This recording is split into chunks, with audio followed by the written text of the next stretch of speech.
કેમ છો મિત્રો? મજામાં? આજે આપણે ડોર આર્મર D06ના ફિંગરપ્રિન્ટ, પાસવર્ડ, કાર્ડ કઈ રીતે એડ થઈ શકે આ માટે થોડું જાણીશું. માટે 1 નંબરમાં જવાનું.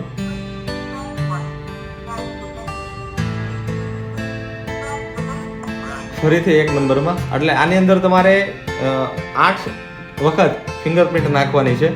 જેવી કે 1 એક કરશો એટલે 1 ક્લોઝ થઈ જશે. 2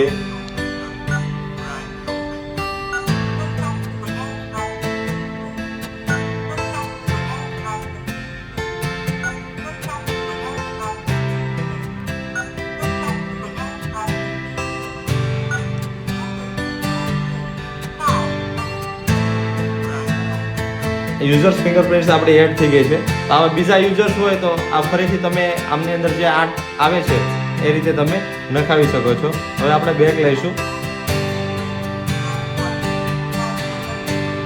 એડ મિનિસ્ટર ફિંગરપ્રિન્ટ માટે 2 નંબર દબાવવાનો છે.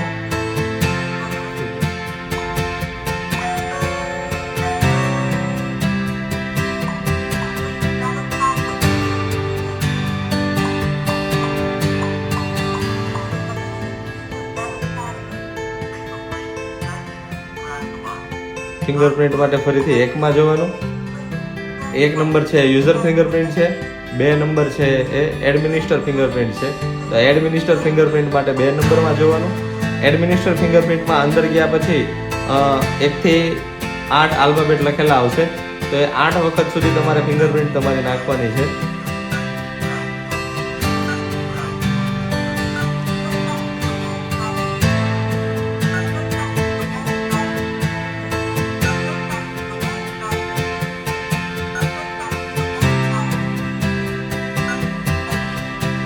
આ એડમિનિસ્ટર ફિંગરપ્રિન્ટ જે છે એ એડ થઈ ગઈ છે. અને આને બેક આવવા માટે તમારે સ્ટાર જે છે એ સ્ટાર દબાવવાનો રહેશે. ટોટલ મેનુ ખુલી જાય ત્યારે તમે બેકની અંદર પાછળ આવી ગયા છો.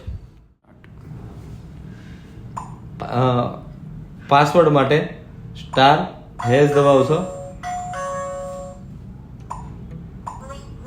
એટલે એડમિનિસ્ટર ફિંગરપ્રિન્ટ માગશે.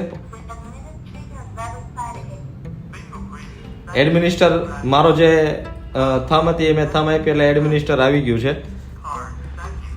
પાસવર્ડ માટે 1 અને 2 એટલે 2 નંબર દબાવવાનું છે.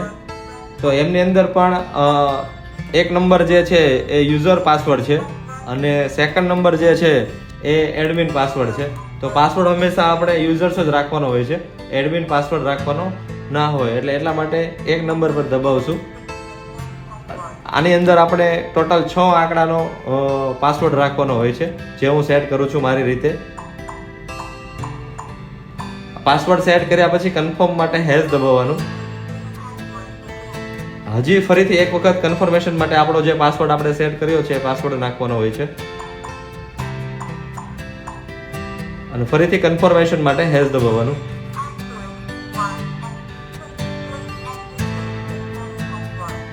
આપણો પાસવર્ડ જે છે એ પાસવર્ડ આપણે સક્સેસફુલ કરી દીધો છે. તો હવે આને બેક પેનલમાં જઈએ. બહાર આવી ગયા પછી આપણે આપણો પાસવર્ડ જે છે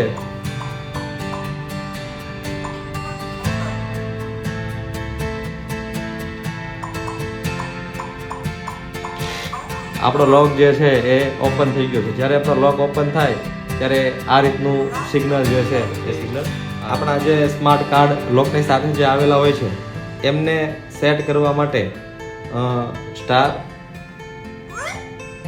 અને હેઝ દબાવી અને તમારી જે એડમિન ફિંગર, એડમિન પાસવર્ડ જે કાંઈ તમે નાખેલું હોય છે એ નાખવાનું હોય છે.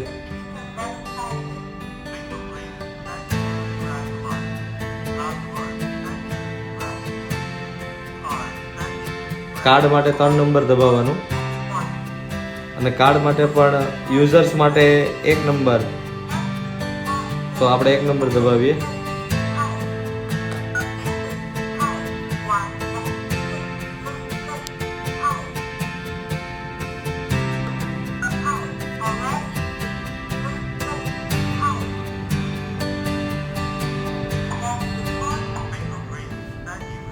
બેક પેનલની અંદર આવી જઈશું.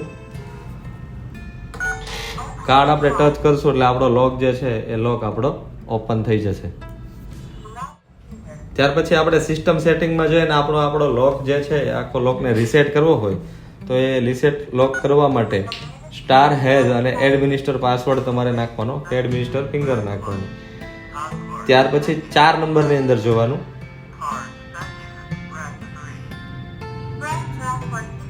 4 નંબરની અંદર ગયા પછી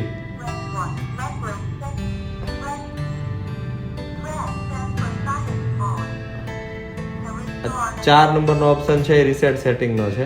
અને આ રીતની લાઇટ જ્યારે બ્લિંકિંગ થશે એટલે તમે જે નાખેલા ફિંગરપ્રિન્ટ, પાસવર્ડ કે કાર્ડ જેટલું પણ સેટ કરેલું છે એ બધી જ વસ્તુ જે છે એ રીસેટ થઈ જશે. હવે આ કોઈ પણ ફિંગરથી તમે આ લોકને ખોલી શકો છો. લોક જ્યારે રીસેટ થઈ જાય ત્યારે કોઈ પણ ફિંગરથી તમે લોકને ઓપન કરી શકો છો. હવે ફિંગરપ્રિન્ટ, પાસવર્ડ કે કાર્ડ તમારી બેટરી જ્યારે લો થઈ ગઈ હોય અને ત્યારે તમારે ઇમરજન્સીની અંદર જો આ લોકને ખોલવાનો હોય તો એમના માટે કીનું ઓપ્શન અહીંયા આપેલું હોય છે. અહીંયા પુશ કર્યા પછી આ રીતે રાઉન્ડ ફરશે અને આ જે કી છે આપણી એ કીને આપણે આ લોકની અંદર નાખી અને ચેન્જ કરવાની. અહીંયાથી તમે લોકને ઓપન કરી શકો છો.